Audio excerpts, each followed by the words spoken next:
नमस्कार साथियों, मैं प्रकाश तेजराल आप सबका स्वागत करता हूं इस ऑनलाइन एजुकेशन प्लेटफॉर्म में। दोस्तों, अपन बात करने वाले हैं किसकी? सीईटी और पशु परिचर की राजस्थान जीके की क्लास के बारे में। 2 क्लास पहले हो चुकी है, ये तीसरी क्लास है। तो जो नहीं जुड़े हैं, 2 क्लास नहीं देखे, वो देख ले। और अगर आपको पसंद आए तो साथियों के साथ शेयर कर देना, ताकि वो भी फ्री स्टडी मटेरियल का लाभ उठा सके।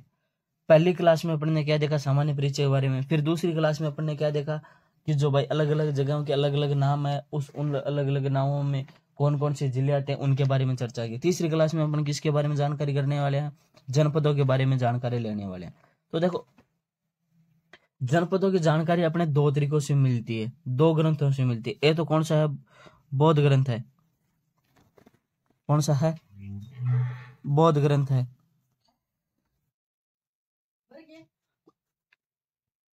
दूसरा कौन सा है? जैन ग्रंथ है। दूसरा कौन सा अपना? जैन ग्रंथ है। इनमें मिलती है। ठीक है, तो जानकारी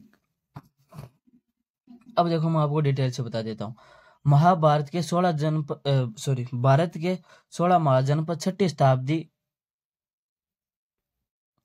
शताब्दी ईसा पूर्व में 16 महाजनपदों के अस्तित्व में होने का उल्लेख कहाँ मिलता है? बौद्ध ग्रंथ कौन सा है? अंगुत्तर निकाय से हमें प्राप्त होता है। जनपद में सबसे शक्तिशाली अगर जनपद की बात करें तो कौन सा? मगध है। ठीक है। एक जैन ग्रंथ भी बताया था मैंने, कौन सा? भगवती सूत्र, जिसमें भी हमें 16 महाजनपद होने की जानकारी है, वो मिलती है। ठीक है। और इन 16 में से अस्मक एक ऐसा एकमात्र जनपद है जो दक्षिणी भारत में गोदावरी पर स्थित है। देखो, इसको अपन 2 भागों में बांट लेते हैं इंडिया के मैप को। यह हो गया उत्तर, यह हो गया दक्षिण। ठीक है। तो देख लो, उत्तर भारत में सिर्फ यही अस्मक एक ही है ऐसा। ठीक है। फिर 6ठी शताब्दी पूर्व में गौतम बुद्ध के समय कौन से 10 गणतंत्र भी स्थापित थे। तो गणतंत्र लोकतंत्र समझाने की आपको जरूरत नहीं है, आपको पता होना चाहिए। फिर ये कुछ है 16 महाजनपद है, जिनकी राजधानी और क्षेत्र के बारे में अपन जानकारी प्राप्त करेंगे। अंक की राजधानी क्या है? सभी को पता है, चंपा है।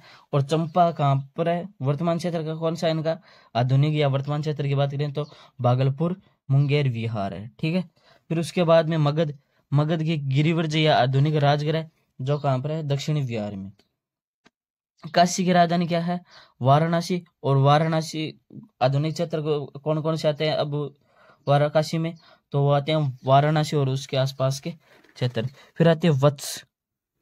वत्स की राजधानी क्या है? कौशाम्बी। और ये कहाँ है? प्रयाग, इलाहाबाद और उसके आसपास का क्षेत्र। फिर उसके बाद में अपन बात करते हैं वज्जी। देखो, वज्जी और ये मल, कौन से? वज्जी और मल, ये दोनों क्या थे? गणतंत्र थे। क्या थे? ये दोनों गणतंत्र जनपद थे, बाकी सभी लोकतंत्र थे। ठीक है। तो वज्जी की राजधानी मिथिला, जनकपुरी और वैशाली है, जो गांव दरभंगा और मुजफ्फरपुर के आसपास का एरिया है। कौशल की राजधानी सरस्वती थी, वो फैजाबाद यूपी में है। ठीक है। अवंती की राजधानी उज्जैनी थी, जो मालवा मध्य प्रदेश में। मल मैंने बताया था ना, मल की राजधानी क्या है? कुशावती है, जो क्या है? एक अपने आप में ही गणतंत्र है। उसकी राजधानी क्या है? कुशावती। और एरिया कौन सा है? देवरिया यूपी वाला। पंचाल की राजधानी अहिचत्रपुर या फिर Kampil area, Bundeli, Badaun, Farrukhabad UP. 10 number है जद्दी। इसकी कौन सी है? सुक्तिमती। वर्तमान में यह कहाँ है? बांदा के पास। और उसमें एरिया कौन सा आता था? बुंदेलखंड वाला, जो है यूपी वाला एरिया था। फिर 11 नंबर है कुरु। इसकी राजधानी इंद्रप्रस्थ थी। और आधुनिक दिल्ली, मेरठ, हरियाणा का कुछ क्षेत्र इसमें आते थे। ठीक है। मत्स्य की राजधानी क्या थी? विराटनगर, जो जिसको किस नाम से जानते हैं? बेराट के नाम से भी जानते हैं। बेराट के नाम से भी जानते हैं। ठीक है। बेराट एक सभ्यता भी विकसित हुई है, जो कहाँ है? जयपुर में। ठीक है। फिर कंबोज की राजधानी क्या थी? हाटक। और इसका क्षेत्र की बात करें तो राजौरी और हजारा क्षेत्र यूपी का आता है। फिर सूरसेन, सूरसेन की राजधानी मथुरा, और मथुरा कहाँ पर है आपको पता है, यूपी के अंदर है। अस्मक, इसकी राजधानी पोटली भी बोल दो, पोतन भी बोल दो आप, गोदावरी नदी के आसपास के। फिर है गांधार, गांधार कहाँ है, तक्षशिला, गांधार तक्षशिला। रावलपिंडी एवं पेशावर पाकिस्तान के अंदर है ये। तो इतनी बात क्लियर हो गई। बाकी कुछ याद रखो या नहीं रखो, लेकिन राजधानियां इनकी याद रखनी आपको बेहद ही जरूरी है। फिर अब बात करते हैं अपन थोड़ी सी इनकी आगे आगे बात करते हैं।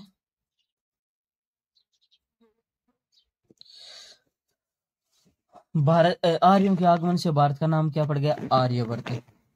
क्या पड़ गया, आर्यवर्त नाम से जाना जाने लगा इसकी। और इस समय राजस्थान को किस नाम से जाना लगा, ब्रह्मवर्त। लेकिन इसकी जानकारी हमें कहाँ से मिलती है, तो एक ग्रंथ है कौन सा, ऋग्वेद, वहां से अपने को इसकी जानकारी देखने को मिलती है। राजस्थान आर्य सरस्वती नदी के आसपास बसी। राजस्थान में आर्य सरस्वती आर्य जाति आई भारत में, लेकिन जब राजस्थान में आई तो सरस्वती नदी के आसपास बसी। उस समय उसको क्या किस नाम से जानते थे, सरस्वती नदी को, सरस्वती नदी को द्वैस्वती, द्वैस्वती, घग्गर, इन नामों से भी जानते हैं। ठीक है। फिर मरु, ये थोड़ा स्पेस में लिखा हुआ है, मैं आपको सही तरीके से लिख देता हूँ, एक सेकंड। क्या नाम है, मरु, मरुवार, और फिर मारवाड़।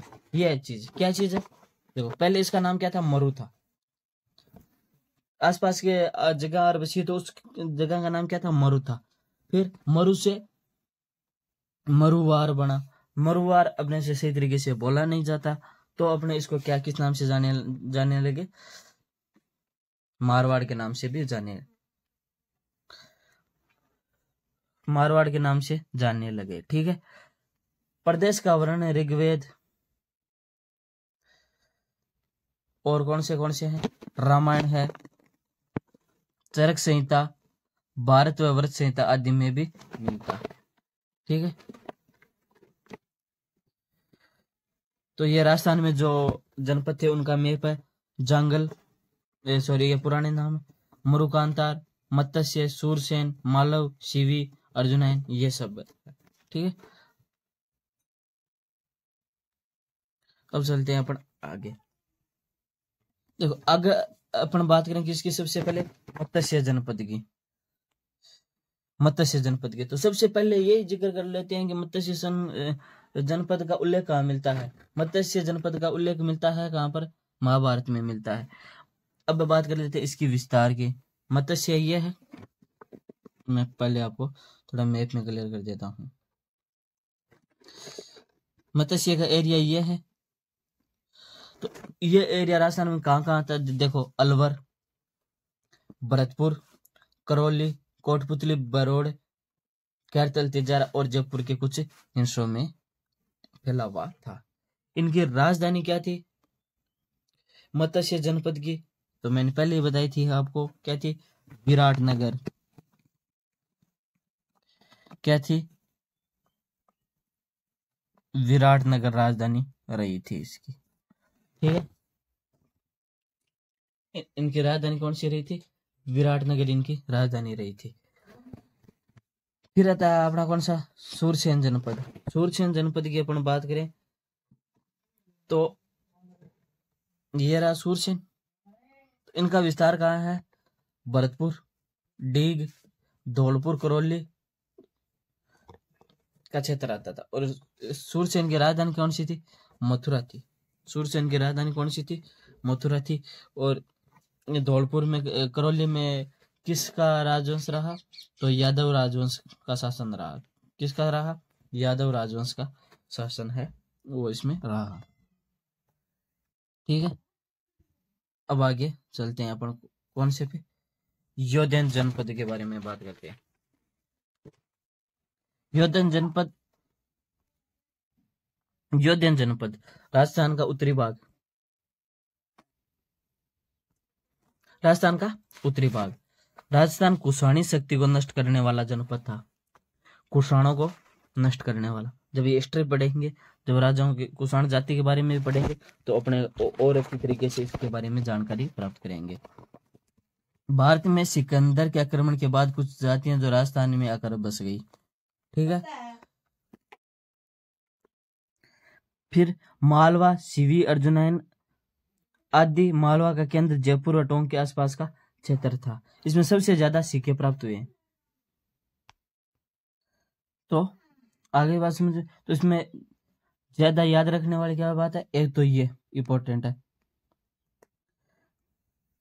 कि राजस्थान में कुषाण शक्ति को नष्ट करने वाला जनपद। फिर सबसे ज्यादा सिक्के प्राप्त हुए, ये इंपॉर्टेंट है, ठीक है। उसके बाद अपन आगे चलते हैं। अर्जुनैन का क्षेत्र कौन सा था, अलवर और भरतपुर के आसपास का क्षेत्र। पिछली स्लाइड में मैंने आपको दिखाया था अर्जुनैन, तो ये अलवर भरतपुर का क्षेत्र आ जाएगा इसमें, ठीक है।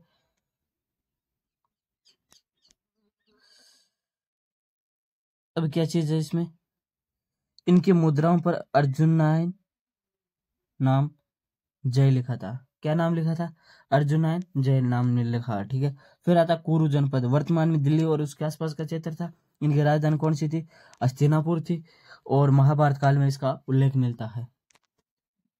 इसमें इंपॉर्टेंट बात क्या है, इनकी मुद्राओं पर क्या नाम मिलता था, क्या नाम अपने को देखने को मिलता था, वो इंपॉर्टेंट है। फिर इसकी राजधानी पूछ ली जाती है, फिर उनका उल्लेख तो लगभग इनका महाभारत काल में मिलता है, महाभारत से रिलेटेड ही है, ठीक है। महाभारत में नहीं मिले तो ऋग्वेद में मिल जाता है, तो ये ज्यादा इतना व्यक्तिपूर्ण नहीं है। तो ये हो गए अपने राजस्थान की दृष्टि से जितने भी इंपॉर्टेंट जनपद थे उनकी जानकारी। राजस्थान से रिलेटेड जितने भी जनपद है उनकी संपूर्ण जानकारी है वो कंप्लीट हो गई है। फिर अब अपन बात करते हैं किसके, शिलालेखों के, और उनके बारे में जानकारी प्राप्त करने की। तो मैं आपको एक छोटी सी फैक्ट और बता देता हूँ, क्या कि कल अपन शुरू क्या करने वाले हैं, कल अपन शुरू करने वाले हैं शिलालेख, अभिलेख, इनके बारे में। तो इनके बारे में जानने से पहले अपन हमें इतिहास शुरू कर रहे हैं कल से, इंटरेस्टिंग क्लास है, तो इनके जानने से पहले हमें पता तो होना चाहिए कि इतिहास जानने के साधन या फिर स्त्रोत क्या होते हैं, साधन या फिर स्त्रोत है वो क्या होते हैं, किन किन स्त्रोतों से हमें पता चलता है। तो उनकी जानकारी देख लेते हैं, पहले उनको थोड़ी सी डिटेल में समझने की कोशिश करते हैं। इतिहास जानने के साधन या फिर स्त्रोत दो है, एक तो पुरातत्व स्त्रोत और दूसरा है साहित्यिक स्त्रोत, ठीक है। पुरातात्विक स्त्रोत को फिर 4 भागों में डिवाइड कर दिया जाता है और साहित्यिक स्त्रोत को फिर 2 भागों में डिवाइड कर दिया जाता है। फिर जो 2 भाग में से एक भाग साहित्य को फिर 2 भागों में डिवाइड कर दिया जाता है। कौन कौन से अभिलेख जो लिखित में मिलते हैं वो अभिलेख है, जैसे गोसुंडी शिलालेख, बसंतगढ़ शिलालेख अभिलेख, और भी कई है, चावड़वंश का शिलालेख हो गया। जितने भी शिलालेख है उनके बारे में अपनी जानकारी है, वो किसके अंतर्गत आती है, पुरातत्व। कहीं से किसी भी प्रकार के सिक्के मिले तो उसकी जानकारी अपने किसके अंतर्गत, कौन से साधन होंगे, वो पुरातत्व साधन होंगे। किसी प्रकार के मान लो सिक्के मिले, तो सिक्के मिले तो उनसे हम पता लगा सकते हैं कि भाई इस पे ये चिन्ह बना हुआ था, इस पे ये निशान बना हुआ था, इसलिए ये इस वजह से संबंधित है, तो वो भी अपन पता लगा लेंगे। फिर आता है स्मारक, कहीं पे कोई स्मारक ये भवन मिला तो उससे भी हमें पता चल जाता है कि यहाँ की बस्ती क्या कुछ थी, कैसी बस्ती थी, क्या कौन सा शासन चल रहा था, कौन राजा था, इसके बारे में अपने जानकारी मिलती। चित्रकला या भित्ति से भी हमें पता चलता है, ठीक है। फिर आते हैं साहित्यिक स्रोत। साहित्यिक स्रोत 2 प्रकार के होते हैं, देशी साहित्य, दूसरा है विदेशी साहित्य। जो विदेशों ने अगर लिखा वो विदेशी साहित्य, जो अपने लोगों ने लिखा वो देशी साहित्य। विदेशी साहित्य को 3 भागों में बांटा गया, कौन से, यूनानी, चीनी, अरबी, ये लोग यहाँ आए और यहाँ के इन्होंने जो लिखा वो कौन सा हो गया, विदेशी साहित्य हो गया। कौन सा होगा, विदेशी साहित्य। अब देशी साहित्य की अपन बात करते हैं, कौन से, तो धार्मिक, गैर धार्मिक। धार्मिक में कौन सा आता है, ब्राह्मण साहित्य, बौद्ध साहित्य और जैन साहित्य, ये आते हैं। तो कल अपन किसके बारे में जानकारी लेने वाले हैं, कल अपन देख लेंगे इसमें जितने भी अभिलेख है,